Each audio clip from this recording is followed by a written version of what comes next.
एक कसाई था सदना। वह बहुत ईमानदार था। वो भगवान के नाम कीर्तन में मस्त रहता था।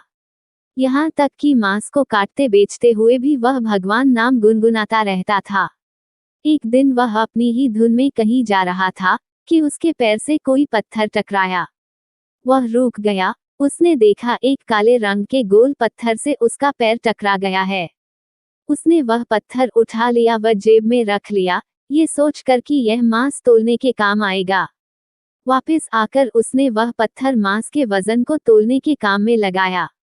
कुछ ही दिनों में उसने समझ लिया कि ये पत्थर कोई साधारण नहीं है। जितना वजन उसको तोलना होता, पत्थर उतने वजन का ही हो जाता है।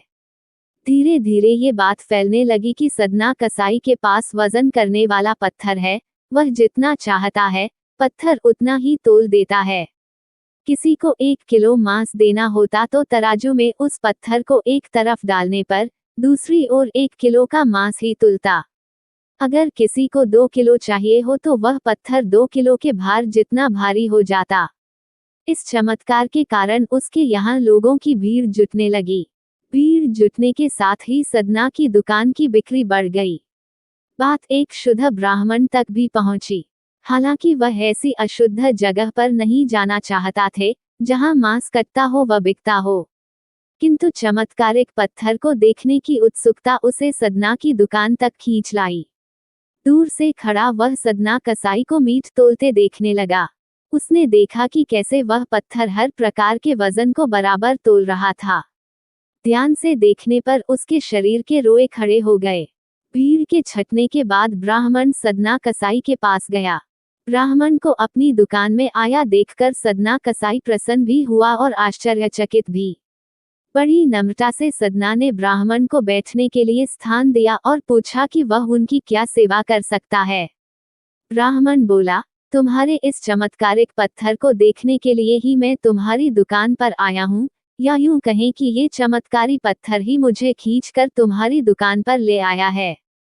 बातों ही बातों में उन्होंने सदना कसाई को बताया कि जिसे पत्थर समझकर वो मांस तोल रहा है, वास्तव में वो शालिग्राम जी हैं, जो कि भगवान का स्वरूप होता है। शालिग्राम जी को इस तरह गले कटे मांस के बीच में रखना व उनसे मांस तोलना बहुत बड़ा पाप है। सदना बड़ी ही सरल प्रकृति का भक्त था। ब्राह्मण की बात सुनकर उसे लगा कि अनजाने में मैं तो बहुत पाप कर रहा हूँ। अनुनय विनय करके सदना ने वह शालिग्राम उन ब्राह्मण को दे दिया और कहा कि आप तो ब्राह्मण हैं, अतः आप ही इनकी सेवा परिचर्या करके इन्हें प्रसन्न करें। मेरी योग्य कुछ सेवा हो तो मुझे अवश्य बताएं। ब्राह्मण उस शालिग्राम शिला को बहुत सम्मान से घर ले आए। घर आकर उन्होंने श्री शालिग्राम को स्नान करवाया, पंचामृत से अभिषेक किया व पूजा अर्चना आरंभ कर दी। कुछ दिन ही बीते थे कि उन ब्राह्मण के स्वप्न में श्री शालिग्राम जी आए व कहा, हे ब्राह्मण, मैं तुम्हारी सेवाओं से प्रसन्न हूँ, किंतु तुम मुझे उसी कसाई के पास छोड़ आओ। स्वप्न में ही ब्राह्मण ने कारण पूछा तो उत्तर मिला कि तुम मेरी अर्चना पूजा करते हो, मुझे अच्छा लगता है, परंतु जो भक्त मेरे नाम का गुणगान कीर्तन करते रहते हैं, उनको मैं अपने आप को भी बेच देता हूँ।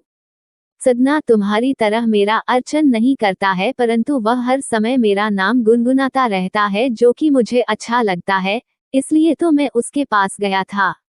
ब्राह्मण अगले दिन ही सदना कसाई के पास गया व उनको प्रणाम करके सारी बात बताई व श्री शालिग्राम जी को उन्हें सौंप दिया। ब्राह्मण की बात सुनकर सदना कसाई की आंखों में आंसू आ गए।